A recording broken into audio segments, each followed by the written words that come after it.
Hi friends, I am doctor Surekha Bhargava. आज हम बात करने जा रहे हैं एक ऐसी परेशानी की जो कि लोगों की ना सांसें छीन रही है, जिसको कहते हैं अस्थमा। अस्थमा का मरीज ही जानता है कि उसके साथ क्या हो रहा है। पर हमारे साथ खुशी की बात यह है, डॉक्टर रणवीर जुड़े हैं, हमारे आयुर्वेदाचार्य। वो बताएंगे आपको कि इससे बचाव कैसे संभव है और आप कैसे अपनी और दूसरों की मदद कर सकते हैं। So over to you doctor Ranveer. नमस्कार साथियों, हम बात करने जा रहे हैं अस्थमा के संबंध में, जिसको हम फुसफुस के नाम से जानते हैं। अस्थमा फेफड़ों की एक ऐसी बीमारी है जिसके कारण व्यक्ति को सांस लेने में कठिनाई होती है। बेसिकली होता क्या है कि हमारी सांस नलियों में सूजन आ जाती है, साइड की मांसपेशियों में जकड़न सी महसूस होने लगती है और इसके बाद में हमारा श्वसन तंत्र सिकुड़ने लगता है, जिसकी वजह से हमें अस्थमा जैसी समस्याएं हो जाती हैं। कुछ मैं सिम्टम्स की बात करूंगा, उससे आपको आइडिया लग जाएगा। अगर आपको खांसी के दौरे पड़ते हैं, अगर किसी व्यक्ति को खांसी के बार बार दौरे पड़ते हैं, तो निश्चित रूप से ये अस्थमा का अटैक हो सकता है। इसके साथ साथ सांस लेते समय सीटी की आवाज आती है। जब आप सांस ले रहे हैं तो लगता है सीटी सी बज रही है, तो ये अस्थमा का अटैक हो सकता है। इसके साथ साथ में छाती में अगर जकड़न महसूस करते हैं, चेस्ट में अगर भारीपन महसूस करते हैं, चेस्ट में अगर जकड़न महसूस करते हैं, सांस आपकी फूलती है, बैठने पर भी सांस फूल रही है। एक सांस फूलना होता है कि सीढ़ी चढ़ के गए, सांस फूल गई। एक होता है कि आप भैया दौड़ रहे हो, सांस फूल गई। एक होता है भैया बैठे हुए हो, कोई एक्सर्शन नहीं है, कोई काम नहीं कर रहे हो, फिर भी सांस फूल रही है। इवन अगर लेट गए तो ज्यादा दिक्कत महसूस हो रही है, बैठ गए तो थोड़ा सा आराम मिल रहा है। अगर ऐसी स्थिति है तो निश्चित रूप से ये अस्थमा हो सकता है। मजेदार बात यह है या तकलीफदेह बात यह है कि जो आपका कफ है, आप बार बार उसे बाहर निकालने का प्रयास कर रहे हो, लेकिन कफ इतना बुरी तरह से फंस जाता है अस्थमा केसेस में कि वो कफ बाहर नहीं निकल पा रहा है।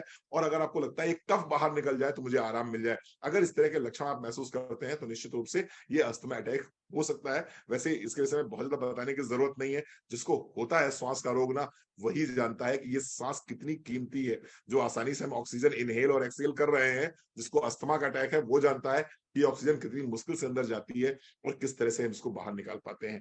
कुछ प्रोडक्ट्स मैं आपको सजेस्ट करना चाहूंगा अस्थमा के लिए। टर्मरिक, हल्दी 1 गोली सुबह 1 गोली शाम को, तुलसी 1 गोली सुबह 1 गोली शाम को, गार्लिक 1 कैप्सूल सुबह 1 कैप्सूल शाम को, नाश्ते के बाद ले सकते हैं इसको। और इसके साथ साथ में Honey with ginger, Honey with ginger Modi care का आप क्या करिए, 1 कप पानी गर्म कर लीजिए और 1 कप पानी गर्म करने के बाद में उसमें 2 चम्मच मोदी केयर का हनी विद जिंजर डाल दीजिए। थोड़ी सी 2 चुटकी काली मिर्च उसके अंदर डाल दीजिए। इतना कर लीजिए और दिन में 2 से 3 बार सिप सिप करके चाय की तरह पीना शुरू कर दीजिए। आप देखेंगे आपको अस्थमा अटैक से निजात मिल जाएगी। और ये जो अस्थमा के अटैक्स हो रहे हैं ना, आपको इनकी फ्रिक्वेंसी बहुत कम हो जाएगी। बहुत शानदार प्रोडक्ट है टर्मरिक, तुलसी, गार्लिक और Honey with ginger. Thank you. Fantastic fantastic. ये कहा जाता है दोस्तों कि अस्थमा वाले लोगों की ना उम्र लंबी होती है, क्योंकि भैया सांसें तुम लिखवा के लेकर के आए होते हैं, और अगर सांसें कम ले रहे हो तो फिर लंबा जियोगे। तो एक तरफ अस्थमा है, लाइफ में क्वालिटी नहीं है, और फिर लंबा जीना है। ऐसी परेशानी से बेहतर है ये फूड सप्लीमेंट खा लिए जाए, अपने अस्थमा को ठीक किया जाए। कितना नेचुरल प्रोसेस है सांस लेना, कम से कम वो तो अच्छे से होना पाना हमारा हक बनता है। पर अगर परेशानी हो गई है, तुरंत फूड सप्लीमेंट लेकर के इसको ठीक किया जाए। हमारे वैसे तो कई लोगों को, बहुत लाखों लोगों को फायदा हुआ है मोदी के प्रोडक्ट्स से। पर आज हमारे साथ ममता जी जुड़ी हैं, तो मैं ममता जी को सुनना चाहेंगे हम लोग। Mamta ji, over to you. Good morning everyone. मैं हूं ममता लोढा फ्रॉम मुंबई, महाराष्ट्र से। मैं अपना कुछ पर्सनल एक्सपीरियंस शेयर करूंगी। मेरी मदर इन लोग को ये अस्थमा की प्रॉब्लम्स बहुत सालों से थी।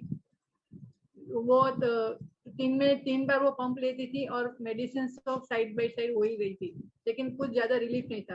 फिर मैंने मौजी केयर ज्वाइन किया, तो मेरी सिस्टर ने मुझे पहले तो कुक्कू एयर प्यूरिफायर सजेस्ट किया, क्योंकि उसको खुद को भी जो थ्रोट इन्फेक्शन का प्रॉब्लम था, बहुत हद तक कुक्कू एयर प्यूरिफायर से उसके बहुत रिलीफ हुई। मैंने भी परचेस किया और यूज करना चालू किया। विदिन 2 मंथ्स मेरी जो सास मदर इन लॉ पंप ले रही थी दिन में 3 बार, वो घट के 1 बार हो गया। फिर साइड बाय साइड मैंने सब सप्लीमेंट्स का नॉलेज लिया और टर्मरिक, तुलसी, गार्लिक पल्स और हनी विद जिंजर स्टार्ट किया।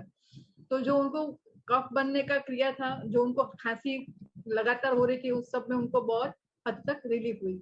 सो thanks to Modicare and thanks to all the supplements. Thank you. Fantastic fantastic. अच्छा लगता है जब लोग बताते हैं कि हाँ उन्हें कितना फायदा हुआ है, हमारा भी कॉन्फिडेंस बढ़ जाता है। हम भी फिर ज्यादा से ज्यादा लोगों को इन प्रोडक्ट्स के थ्रू टच करना चाहते हैं, जिससे लोग एक बेहतर जिंदगी जी सकें। All the very best.